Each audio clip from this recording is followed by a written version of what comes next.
The record showed that the workers had not gone out to work, but they chased them out anyway, and whatever they squeezed out of them on those days was added to the other days, thereby raising the percentages. And the servile medical section wrote off those who froze to death on such cold days on some other basis. And the ones who were left, who could no longer walk and were straining every sinew to crawl along on all fours on the way back to camp, the convoy simply shot so that they wouldn't escape before they could come back to get them. This is from William Blake.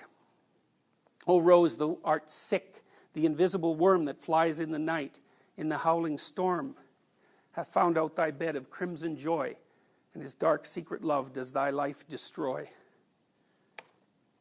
This is Solzhenitsyn. Fire, fire. The branches crackle and the night wind of late autumn blows the flame of the bonfire back and forth. The compound is dark. I'm alone at the bonfire, and I can bring it still some more carpenter's shavings. This compound here is a privileged one. So privileged that it's almost as if I were out in freedom. This is an island of paradise. This is the Marfino Sharashka, a scientific institute staffed by engineers, staffed with prisoners, in its most privileged period. No one is overseeing me, calling me to a cell, chasing me away from the bonfire. And even then it is chilly in the penetrating wind. But she, who has already been standing in the wind for hours, her arms straight down, her head drooping, weeping, and then growing numb and still. And then again she begs piteously, "Citizen Chief, please forgive me. I won't do it again."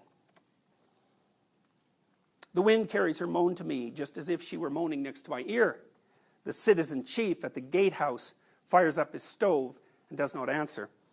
This was the gatehouse of the camp next door to us, from which workers came into our compound to lay water pipes and repair the old ramshackle seminary building.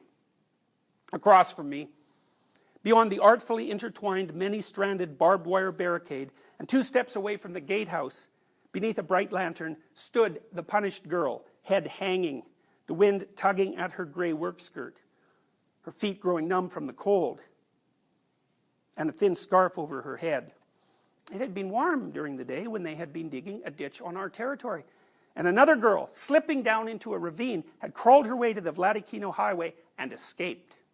The guard had bungled, and Moscow city buses ran right along the highway. When they caught on, it was too late to catch her. They raised the alarm. A mean, dark major arrived and shouted that if they failed to catch the girl, the entire camp would be deprived of visits and parcels for a whole month because of her escape. And the women brigadiers went into a rage, and they were all shouting, one of them in particular, who kept viciously rolling her eyes. "Oh, I hope they catch her, the bitch. I hope they take scissors and clip, clip, take off all her hair in front of the lineup."